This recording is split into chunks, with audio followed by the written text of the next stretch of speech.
दोस्तों, मेरा नाम स्नेहा है। मैं अभी 24 साल की हूँ। मैं वह लड़की हूँ जो बाहर से तो सिंपल लगती हूँ, लेकिन अंदर से थोड़ी शरारती। मेरी फिगर ऐसा है कि जब मैं साड़ी पहनती हूँ तो कमर पर वो चुन्नट वाली प्लीट्स थोड़ी टाइट हो जाती है और बाल खुले छोड़ दूं तो लगता है जैसे कोई फिल्म की हीरोइन हो। लेकिन मैं घरेलू टाइप की हूँ। गांव से शहर आई हूँ पढ़ाई के लिए और अब जॉब करती हूँ। मेरी आंखें बड़ी बड़ी हैं और जब मैं मुस्कुराती हूँ तो हंठ थोड़े गुलाबी हो जाते हैं। खैर ये सब छोड़ो, मैं आज तुम्हें अपनी एक कहानी सुनाने वाली हूँ। ये कहानी मेरे दादा और मेरी मम्मी की है। सुनने में थोड़ी अजीब लगेगी। बात उस वक्त की है जब मैं कॉलेज में थी। मेरी उम्र करीब 20 साल की है। हमारा घर गांव में है, बड़ा सा पुराना हवेली टाइप का। दादाजी वहां अकेले रहते थे क्योंकि दादी जी का देहांत हो चुका था सालों पहले। दादाजी की उम्र उस वक्त 65 के आसपास थी, लेकिन वो अभी भी मजबूत थे। लंबे चौड़े कद के सफेद दाढ़ी और आंखों में वह चमक जो बताती थी कि वह जिंदगी के हर रस को जानते हैं। मम्मी का नाम सुनीता है, उम्र 45 की। वो ऐसी है कि गांव की औरतें जलती हैं उनसे। बाल लंबे, काले और चेहरा इतना गोरा कि लगता है दूध में नहाती हो। मेरी मम्मी देखने में बहुत हॉट लगती है, लेकिन उनकी कमर की लचक देखकर कोई भी सोचता है कि वह अभी भी जवान है। पापा शहर में जॉब करते हैं तो वह ज्यादातर बाहर रहते हैं। मैं भी हॉस्टल में थी, लेकिन छुट्टियों में घर आती थी। एक दिन की बात है, मैं घर आई हुई थी समर वेकेशन में। सुबह सुबह उठी तो देखा मम्मी किचन में चाय बना रही हैं। दादाजी बाहर आंगन में बैठे अखबार पढ़ रहे थे। मैंने सोचा आज कुछ स्पेशल बनाऊं। मैं किचन में गई और मम्मी से कहा, मी, आज मैं चाय बनाती हूँ। मम्मी मुस्कुराई और बोली, अरे वाह, मेरी बेटी बड़ी हो गई। ठीक है, बना ले। लेकिन दादाजी को कड़क वाली चाय पसंद है। मैंने चाय बनाई और ट्रे में लेकर आंगन में गई। दादाजी ने मुझे देखा और बोले, आ गई मेरी गुड़िया, आप बैठ मेरे पास। मैं उनके पास बैठ गई। चाय का कप देते हुए मैंने कहा, दादाजी ये लो गरम गरम। दादाजी ने कप लिया और सिप करते हुए बोले, वाह, ये तो बड़ी मीठी है जैसे तेरी मुस्कान। मैं हंसी, लेकिन अंदर से सोचा दादाजी के आज भी अरमान जिंदा है। शायद मैं उनकी पोती ना होती तो वह मुझसे खुलकर कह पाते, लेकिन मैं सिर्फ सोचती रही। मैं दादाजी से कुछ नहीं कहा। फिर मम्मी आई और बोली, बाबूजी आज खेत पर जाना है क्या? वो बाड़ी में कुछ सब्जियां लगानी है। दादाजी ने कहा, हाँ सुनीता, चलो साथ में। तू तो जानती है मुझे तेरे साथ काम करना अच्छा लगता है, क्योंकि तू मेरे सभी कामों में अच्छे से हाथ बटा पाती है। मम्मी ने मुस्कुराकर कहा, ठीक है, मैं तैयार हो जाती हूँ। फिर हम दोनों खेत पर चलेंगे। मैंने देखा मम्मी की साड़ी थोड़ी नीचे सरक गई थी और दादाजी की नजर वहां टिक गई। मम्मी की साड़ी थोड़ी सरकने पर वो मम्मी को तिरछी नजर से देख रहे, लेकिन तुरंत वो अखबार में लग गए। मैं सोच रही थी, क्या दादाजी नहीं, वो तो फैमिली है। हम तीनों खेत पर गए। वहां दादाजी ने मम्मी को दिखाया कि कैसे बीज बोने हैं। दादाजी बोले, सुनीता देख, ये बीज को धीरे से दबाना पड़ता है, ज्यादा जोर से नहीं वरना खराब हो जाता है। मम्मी ने कहा, जी बाबूजी, मैं समझ गई। आप तो हमेशा मुझे हर चीज अच्छे से सिखाते रहते हो। उनकी बातों को सुनकर लगता है कि कुछ तो है। मैं पास में खड़ी देख रही थी। दादाजी ने मम्मी की कमर पर हाथ रखकर कहा, यहाँ थोड़ा झुककर करो वरना पीठ दुखेगी। मम्मी ने कहा, आपकी सलाह हमेशा काम आती है। खेत से लौटकर हम घर आए। दोपहर का खाना खाया। दादाजी ने कहा, सुनीता, आज तेरे हाथ का खाना बड़ा स्वादिष्ट लगा, जैसे कोई जादू हो। मम्मी हंसी और बोली, बाबूजी आपकी तारीफ से ही स्वाद आता है। शाम को मैंने देखा दादाजी और मम्मी बालकनी में बैठे बातें कर रहे थे। दादाजी बोले, सुनीता तू कितनी मेहनती है, तेरे पति को तेरी कदर करनी चाहिए। मम्मी ने कहा, बाबूजी आप तो घर के मुखिया हो, आपकी दुआ से सब ठीक है। दादाजी ने उनका हाथ पकड़कर कहा, मैं हमेशा तेरे साथ हूँ और हमेशा तेरे साथ रहूंगा। तेरे सुख दुख में हमेशा काम आऊंगा। अगर तुझे अपने पति की कमी कभी भी महसूस हो तो मुझे बता देना। मैं तेरे हर कामों को कर दिया करूंगा, क्योंकि मैं अभी जवान ही हूं। मेरे अंदर अभी बहुत ताकत है। मैं छुपकर दूर से देख रही थी। दिल में सस्पेंस था, क्या कुछ होगा, लेकिन नहीं। वो बस बातें कर रहे थे।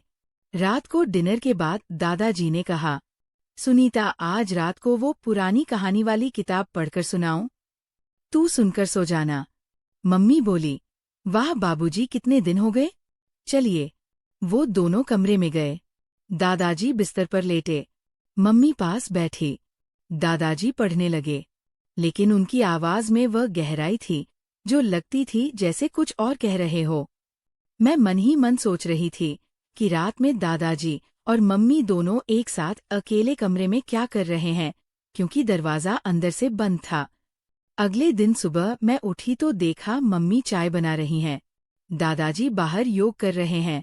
मैंने मम्मी से पूछा, मम्मी, कल रात दादाजी की कहानी कैसी थी? मम्मी मुस्कुराई और बोली, बहुत अच्छी बेटी। दादाजी की आवाज में जादू है। नींद आ गई। दादाजी अंदर आए और बोले, सुनीता, आज क्या बनाया है? मम्मी ने कहा, आपके लिए स्पेशल पराठे बनाए हैं और साथ में दूध भी है, जिसे खाने से आपके शरीर में ताकत ऐसी ही बनी रहेगी और आप हमेशा जवान दिखते रहेंगे और आप मेरे कामों को मदद आसानी से पूरा करते रहेंगे। दादाजी ने कहा, तू तो मुझे प्यार से खिला देती है हमेशा। वो बातें करते रहते। दोपहर में दादाजी ने मम्मी को बुलाया और कहा, सुनीता, वह पुराना बॉक्स खोल, देख क्या क्या सामान है, शायद तेरे लिए कुछ निकले। मम्मी ने बॉक्स खोला, वहां पुरानी साड़ियां थी। दादाजी ने कहा, ये दादी की थी, तू पहन कर देख। मम्मी ने एक साड़ी ली और कमरे में जाकर पहनी। बाहर आई तो दादाजी ने कहा, वाह सुनीता, तू तो और भी सुंदर लग रही है, जैसे कोई राजकुमारी। मम्मी शर्मा गई। मैंने देखा दादाजी की आंखों में वह चमक थी। शाम को हम सब बैठे टीवी देख रहे थे। दादाजी ने कहा, सुनीता, तू मेरे बगल में बैठ। मम्मी बैठ गई। दादाजी ने उनका कंधा थपथपाया और बोले, तेरी मौजूदगी से घर में रौनक है। मम्मी ने कहा, बाबूजी, आपकी वजह से हम खुश हैं। रात को फिर वही। दादाजी ने कहा, आज एक नई कहानी सुनाता हूँ। मम्मी गई सुनने। मैं सोच रही थी, हर रात ये क्या हो रहा है? क्या दादाजी मम्मी को नहीं, वो तो बुजुर्ग हैं। अगले दिन मैंने दादाजी से अकेले में बात की। मैंने कहा, दादाजी, आप मम्मी से इतनी बातें क्यों करते हो? दादाजी हंसे और बोले, बेटी, तेरी मम्मी घर की लक्ष्मी है, मैं उसे खुश रखता हूँ।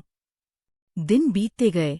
एक दिन दादाजी ने, मम्मी, दादाजी बोले, देख सुनीता, ये सितारे कितने चमकते हैं जैसे तेरी आंखें।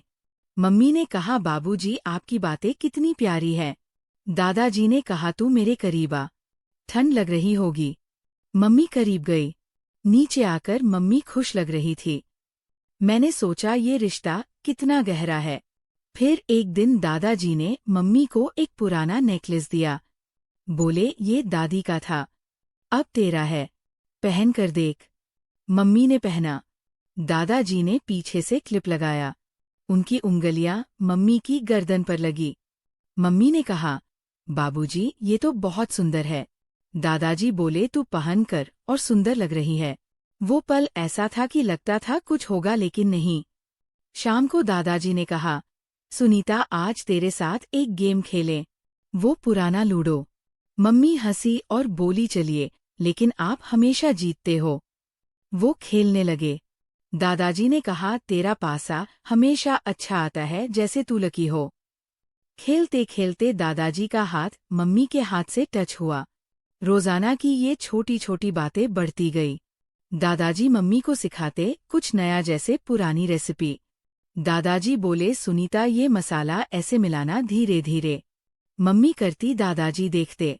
उनकी नजर मम्मी की हरकतों पर। एक दिन दादाजी ने कहा, सुनीता, तू थक गई होगी, मैं तेरे पैर दबा दूं। मम्मी ने मना किया, नहीं बाबूजी, आप आराम करो। लेकिन दादाजी ने जिद की। मम्मी बैठ गई। दादाजी ने पैर दबाए, बोले, तेरे पैर कितने नरम है। मम्मी शर्मा गई। मैं देख रही थी, घर में एक अजीब सा बॉन्ड बन रहा था। फिर एक रात दादाजी ने मम्मी को बुलाया और कहा, सुनीता, आज एक राज बताता हूँ। मम्मी गई। दादाजी बोले, मैं मेरे पति से पहले तेरे बारे में कुछ सोचता था। लेकिन अब मम्मी चौंक गई। लेकिन दादाजी ने कहा, अब तू मेरी बेटी जैसी है। अगले दिन दादाजी ने मम्मी को एक लेटर दिया। बोले, ये पढ़। मम्मी ने पढ़ा। वो दादी का लेटर था जिसमें लिखा था कि सुनीता को बेटी की तरह रखना। दिन गुजरते रहे। एक दिन दादाजी ने मम्मी से कहा, सुनीता, आज हम घर के पीछे वाले बगीचे में घूमे। वो गए। वहां फूल थे। दादाजी ने एक फूल तोड़ा और मम्मी के बालों में लगाया। बोले, ये तेरे लिए। मम्मी ने कहा, बाबूजी, आप कितने रोमांटिक हो। दादाजी हंसे। शाम को दादाजी ने मम्मी को गले लगाया और कहा, तू मेरी जिंदगी है। दादाजी ने कहा, सुनीता, आज हम घर में एक पुराना रेडियो सुधारें। वो दोनों मिलकर रेडियो सुधारने लगे। दादाजी के हाथ मम्मी के हाथों पर, लेकिन बस काम। फिर रेडियो चला। पुराना गाना बजा, तेरे बिना जिंदगी से कोई शिकवा तो नहीं। दादाजी बोले, ये गाना तेरे लिए। मम्मी की आंखें नम हो गई। फिर एक दिन दादाजी ने सबको बुलाया और कहा, मैं ये एक राज खोलता हूँ। सब चौंके। असल में दादाजी मम्मी को ट्रेन कर रहे थे एक बिजनेस के लिए। दादाजी ने कहा, सुनीता, ये सारी बातें, ये क्लोजनेस, असल में मैं तुझे सिखा रहा था कि कैसे महिला इंडिपेंडेंट बने। मैंने एक एनजीओ शुरू किया है महिलाओं के लिए और तू उसकी हेड बनेगी। मम्मी चौंक गई। बाबूजी, ये। दादाजी बोले, हाँ, मैंने तुझे टेस्ट किया, देखा तू कितनी मजबूत है। रचिते, ये सब एक प्लान था महिलाओं को एम्पावर करने का। घर में खुशी छा गई। मम्मी एनजीओ चलाने लगी। दादाजी उनके मेंटर। में गर्व से देखती। हेलो दोस्तों, स्नेहा बोल रही हूँ। तुम सब सोच रहेगे कि कहानी खत्म हो गई। मम्मी एनजीओ चलाने लगी, दादाजी मेंटर बन गए, सब खुशी खुशी है ना। अरे पागल, अभी तो असली खेल बाकी है। अब जो मैं बताने जा रही हूँ वो सुनकर तुम्हारे पैरों तले जमीन खिसक जाएगी। तैयार हो। बात उस दिन की है जब एनजीओ का पहला साल पूरा होने वाला था। मम्मी पूरा दिन बाहर मीटिंग में थी। दादाजी घर पर अकेले। मैं भी ऑफिस से लेट आने वाली थी। शाम 7 बजे मैं घर पहुंची तो देखा पूरा घर अंधेरा था। सिर्फ ऊपर वाले कमरे में एक पतला सा बल्ब जल रहा था। दरवाजा हल्का सा खुला था। मैंने सोचा शायद दादाजी डायरी पढ़ रहे होंगे। मैं चुपके से सीढ़ियां चढ़ी। जैसे जैसे ऊपर जा रही थी, अंदर से 2 लोगों की फुसफुसाहट आ रही थी। एक आवाज दादाजी की थी, दूसरी एक औरत की थी, लेकिन मम्मी की नहीं। मैं दरवाजे के पास पहुंची और झिरी से झांका। वह दृश्य देखकर मेरे हाथ पांव ठंडे पड़ गए। दादाजी बिस्तर पर बैठे थे और उनके सामने एक औरत खड़ी थी। उम्र करीब 50 से 55 की। बहुत सुंदर, लंबे बाल, गोरा रंग और आंखें बिल्कुल मम्मी जैसी। दादाजी उस औरत का हाथ पकड़े हुए थे और रो रहे थे। वो औरत भी रो रही थी। मैंने सुना दादाजी बोल रहे थे, सॉरी, मैंने तुम्हें 48 साल तक छुपाया, लेकिन अब और नहीं छुपा सकता। फिर दादाजी ने अलमारी खोली और एक पुराना लिफाफा निकाला। उसमें से एक फोटो निकाली। फोटो में दादाजी जवान थे और उनके साथ वही औरत थी, शादी के जोड़े में। मैं समझ गई, ये औरत दादाजी की पहली पत्नी थी। दादी जी नहीं, असली दादी जी। हाँ, अब सच सुनो। दादाजी की शादी 48 साल पहले एक लड़की से हुई थी जिसका नाम था सुनीता। हाँ, मम्मी का नाम भी सुनीता है, क्योंकि दादाजी ने जानबूझकर मम्मी का नाम अपनी पहली पत्नी के नाम पर रखा था। उस समय दादाजी बहुत गरीब थे।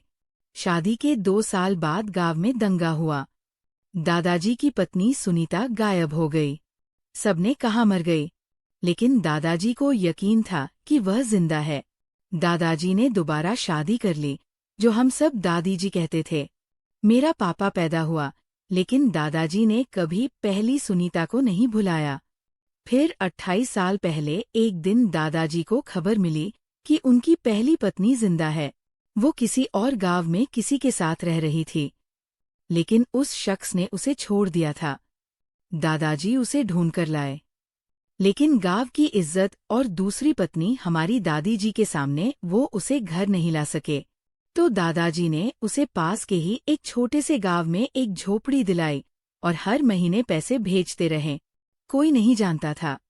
फिर जब हमारी दादी जी की मौत हुई, दादाजी ने फैसला किया कि अब वो अपनी पहली पत्नी को घर लाएंगे।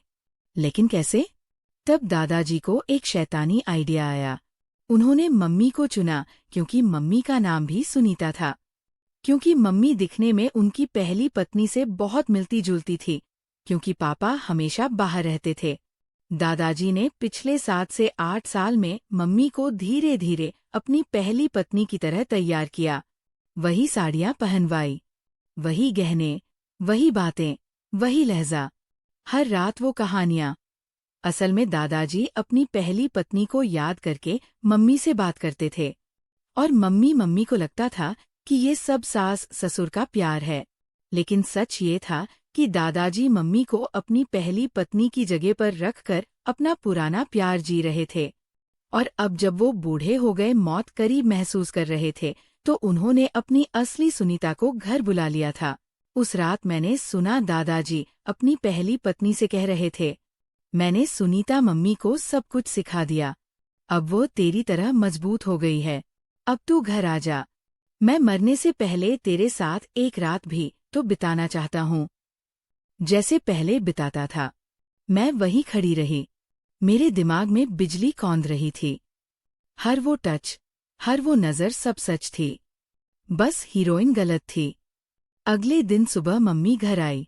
दादाजी ने उन्हें बुलाया और सबके सामने कहा, सुनीता, आज मैं तुम सबको अपना सबसे बड़ा सच बताने जा रहा हूँ।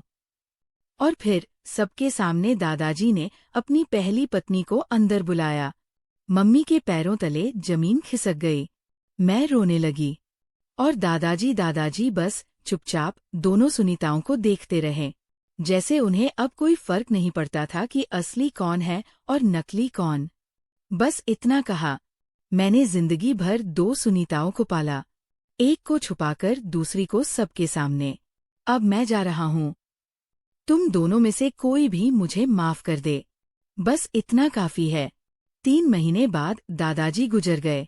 अंतिम संस्कार में 2 सुनीताएं कंधा दे रही थी, एक मम्मी, दूसरी वो औरत।